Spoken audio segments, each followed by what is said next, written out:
Hello, and welcome back to Sprout Sessions. I'm Sarah Nagel. I'm the Senior Manager of Brand Advocacy and Community here at Sprout, and I will be your host for this session. So the goal of Sprout Sessions is really just to bring our industry together and inspire you to take action on your own social strategy and to gain new perspectives. A few things to note before we get started. These sessions are recorded and they'll be live on our YouTube page, so you can access them immediately following the presentation. We'd love for you to engage with us, so please feel free to share any insights or tips that you take away with the hashtag Sprout Sessions. We trust that you'll network accordingly, seeing that this is a digital conference. And this session is only about 20 minutes, but we're so excited and there's a lot of content here, so be sure to stay in tune to what that is. So without further ado, I'm excited to announce Kelly Marberry and Jenny Poore from our own organization, Sprout Social, to give their presentation. Ladies, take it away. Thanks, Sarah. Good afternoon, everyone, and thanks for joining us today for Can't Stop, Won't Stop, Why Your Business Must Make Social Selling a Daily Routine. My name is Kelly Marberry, and I'm the Director of Sales and Business Development at Sprout. I'm responsible for developing and executing the strategy to authentically engage with prospects over social in a variety of ways. Another major focus of mine is to educate and make new sellers industry experts in the social space so that they can provide thought-provoking conversations with prospects. And I'm Jenny Poore, Manager of Sales Development at Sprout Social. I coach and develop salespeople focused on new customer acquisition. And before managing the team I was a sales development representative for Sprout, so I'm very close to a lot of the subjects we'll cover today. Before we get started, I'm going to do a little bit of bragging for Jenny. She consistently had one of the highest LinkedIn social selling scores at Sprout and truly enjoys fostering relationships with prospects over social, which is why she's such a great resource to talk with on this subject. Well, thanks, Kelly. All right, here's what we plan to cover today. We're going to run through challenges that sales organizations or anyone tasked with increasing sales today faces. We'll talk through where that presents an opportunity for social media. How do you keep your social selling efforts authentic, and what areas of the business help support social selling? We'll also make sure to end with some best practices. All right, let's dig in. Before we get started, we're going to really talk about the challenges that sales organizations face today. We're going to run through some numbers based on a recent survey published in Harvard Business Review. The first thing I want to talk about is that a true partnership between a seller and a buyer can't get started without a conversation, but connecting over the phone has become increasingly difficult for sales reps. Hey, Jenny, connecting with a prospect, how many phone calls do you think it takes now? I know it's a lot more than my team would like it to be, Kelly. 18 phone calls or more to make a connection with a prospect. That sounds grim, but what about callbacks? It's really funny you should ask that, Jenny, because the callback rates are another challenge. And in fact, callback rates today are less than 1%. Email is the other medium that many sellers rely on to connect with prospects that they believe to be a good fit for their offerings. Kelly, what percentage of those outbound sales emails do you think are ever opened? I'm just going to answer the question for you. Less than a quarter of the emails sent by outbound sales reps are ever even opened. So where does that leave a sales rep? There's a saying that says when one door closes, a window opens. And today that window is social. Prospects are researching the options in front of them today more than ever before. And with the power of social, they're turning to their networks as part of that research.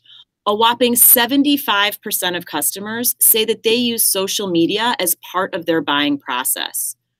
Return on investment is always something that we're talking about in the industry. And today, social is outperforming email, cold calling, networking, and trade shows by 2x.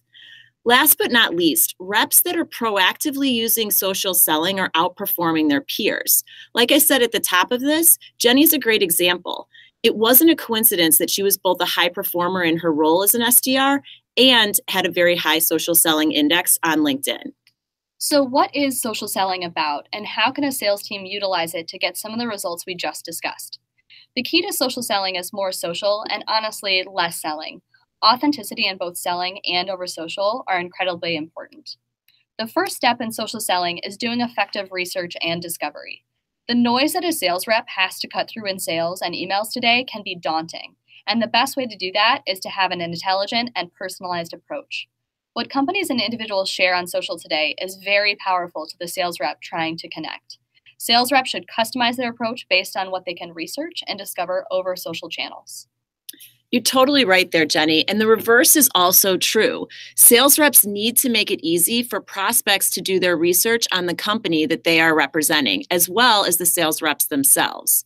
The best way to do this is to curate and share relevant industry content.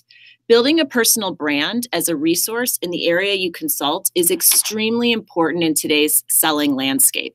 We'll cover ways here at Sprout that we enable our sellers to consume and share this content easily so that they can focus on what their job really is, and that's to connect with prospects.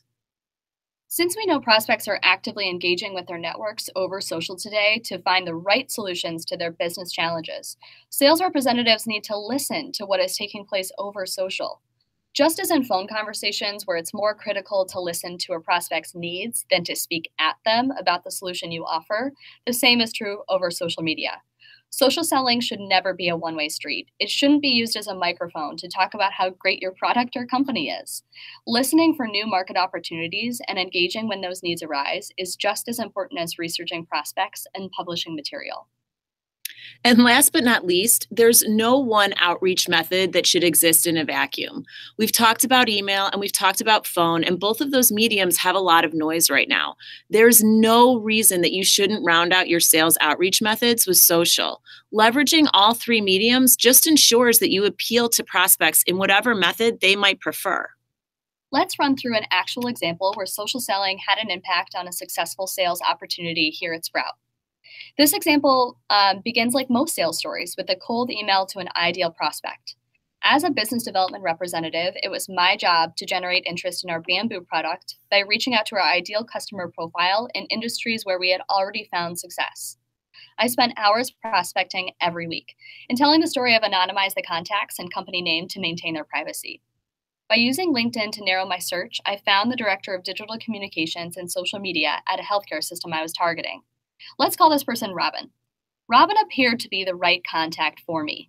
Her LinkedIn profile read something like this, quote, I lead system-wide online and social media strategy for this healthcare system on the East Coast by providing supervision to a team of marketing specialists and external digital agencies and vendors. I spearhead and provide strategic direction for overhaul of system-wide digital initiatives. Impressive, right? The overhaul of system-wide digital initiatives hooked me. So I started there and I reached out to Robin on a regular cadence for a period of 4 to 5 weeks. Despite my best efforts, I didn't receive a response from Robin. Like every other productive or successful BDR, I knew I shouldn't stop there. I hadn't received a no yet. I merely received radio silence. So I needed a new target to go after. Again, by using LinkedIn, I was determined to find someone at a higher level that had decision-making power on new tools for the healthcare system overall. Enter Joe. Again, not his name, just go with me here. Joe was an even better candidate in my mind. He was the VP of Strategic Communications for the healthcare system and had just been hired a few months prior. His profile was also impressive to me. As with anyone starting in a new role, I had an inclination that he would be looking at their current tool set and exploring other options. It was an educated guess, and I went with it. My outreach to Joe looks something like this. Quote, I'm reaching out in hopes of connecting with a person that handles social media strategy at your company. I've also contacted your colleague Robin in marketing, but have yet to hear back. I then briefly summarized one of our product's value propositions and asked for a meeting in the next week. There's one detail I'm leaving out here, and that is that I copied Robin on my first email to Joe. The key here is not that I went to a higher level. It's that by using LinkedIn, I understood the relationship between Robin and Joe. One email was all it took to get a meeting at the right level because my message was brief, direct, and communicated that I had done my proper research. In Joe's first response, he told me that he checked out the website and he wanted to learn more. This story could easily be one that's all about my fantastic and super heroic efforts as a salesperson. A lot of sales stories are that way, but social selling doesn't exist in a vacuum, and my outreach isn't the beginning, middle, and end of this story. Is it, Kelly? Jenny, you're totally right there. In Jenny's story, we talk a lot from the viewpoint of the seller. But one point that we should make really clear here is that sales teams require support for social selling to really take off. In sales, we tend to have a tendency to hog all the glory of a closed deal, but everybody on this phone call or everybody on this session knows that there are Herculean efforts for many other parts of the business that contribute to acquiring new customers. Every company and business is going to look different. So the best way for me to detail the support that we provide here is to tell you how we do it at Sprout, and you can take some of these ideas and apply them to your own business. Truthfully, every single employee at Sprout is involved in social selling, but there are a few key departments that I have to give mad props to that my team cannot be successful without. The first is our content curation team. This team is critical to our social selling efforts. Consistently offering valuable resources that we send out to the world over social is responsible for driving a lot of traffic to Sprout. This isn't just content on what you sell, but content on why you should be trusted to sell what you sell. Providing that thought-provoking content over social cannot fall to sales to create. You cannot carry a quota, be successful against that quota, and constantly publish relevant industry content. The other team that we rely on and is growing rapidly at Sprout is our Sprout Social Video team. This medium is highly consumed over social. In fact, according to Twitter, videos are 6 times more likely to be retweeted than photos and 3 times more likely than GIFs. And trust me, this is definitely something that you do not want your sales reps or sales management taking into their own hands to get potential customers' attention. We also have a dedicated social media team. And because they use our software, they are able to be a lean team of 2, but responsible for handling all social efforts. They respond to over 1,000 messages every single month. And they pass over hundreds of socially fostered leads to my sales development team every single year. We're going to tell you a little bit more later about that relationship, but we can't be successful without them. At Sprout, we also have a customer advocacy program called the Sprout Social All-Stars. So for any of the Sprout Social All-Stars that might be listening today, thank you so much. This group is very simply our biggest fans in our customer base. The program was designed to be mutually beneficial. We give them a platform to showcase their business and careers in social, and they in turn showcase how Sprout has had an impact on their business and careers. When a customer speaks on our behalf and promotes Sprout over social, it really resonates with prospects in a way that any collateral promoted directly by our company never necessarily would. Next up is leadership. We want to get all of our employees involved in social selling, but if the people at the top are not participating, it's been proven time and time again that these programs will fall flat.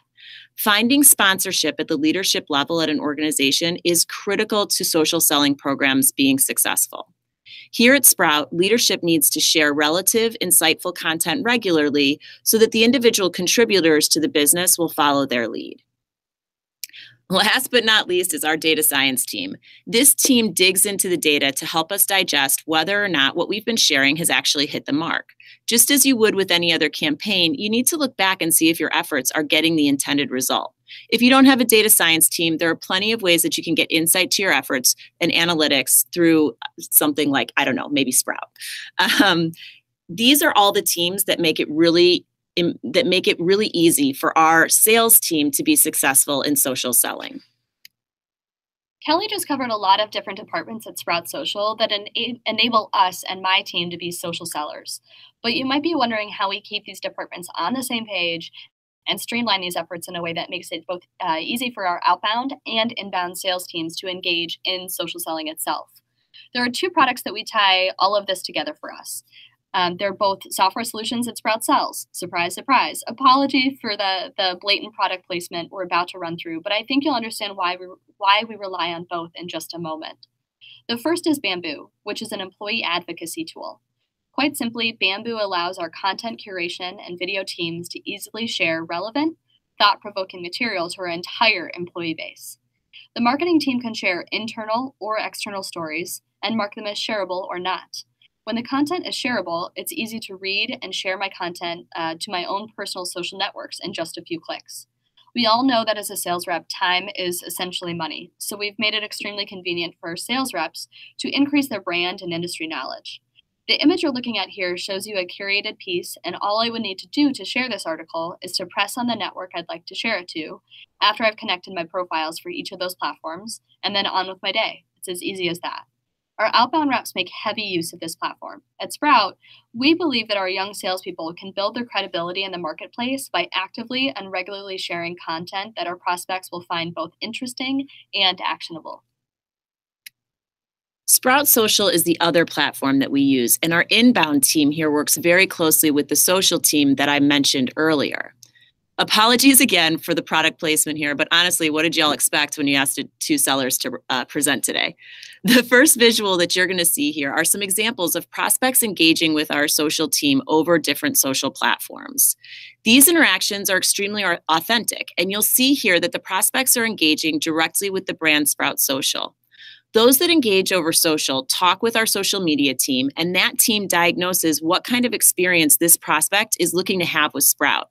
Since I mentioned earlier that they need to manage over 1,000 messages every single month, they need to be able to pass sales or support related social opportunities to the teams that we have dedicated to those purposes.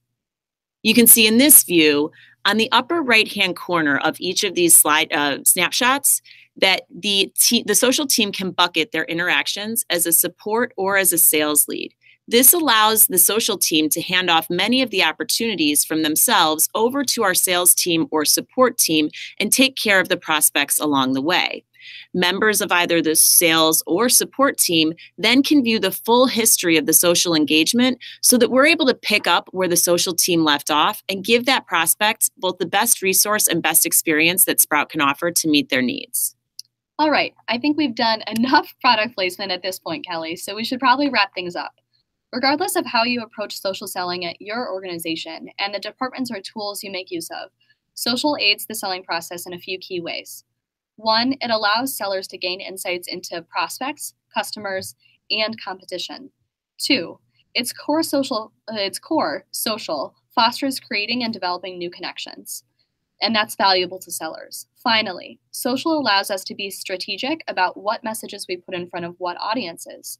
We're going to leave you with 4 key principles around social selling that we apply here at Sprout. The first one is you do you. We've talked a lot about authenticity throughout this presentation, and authenticity is impossible to convey if you aren't being yourself. Hire smart sellers and let them use their unique voices. Use social to tell a story. Sales is storytelling and social is also storytelling, so there's a natural cohesion between the two. Next, tap the community. Social creates and fosters community. Be active and present in the communities you're in on social and the communities your prospects are in. Offer valuable content and then share the content that brought you value. Last but certainly not least, put people first. Social selling isn't a quick fix to close a deal. It's a way to build a relationship and credibility over time. On behalf of Kelly, myself, and Sprout Social, we wanted to thank you today for joining us to talk about why and how social selling should be a routine for your business. It was a pleasure to spend time with you today. We hope we practiced what we're preaching today and provided some value to you, our audience, over social. We'd love for you to connect and engage with us over social. Back to you, Sarah. Wonderful. Thank you so much, Jenny. We really appreciate your time today. And unfortunately, Kelly and Jenny weren't able to participate with us live, but you can feel free to tweet them via their Twitter handles, which are listed right here on this slide. So thank you everyone for attending this session. Keep your eyes peeled. We'll share some of the major takeaways with you later on. And of course, you can continue the conversation on Twitter with the hashtag #SproutSessions. From all of us at Sprout, thanks for joining in.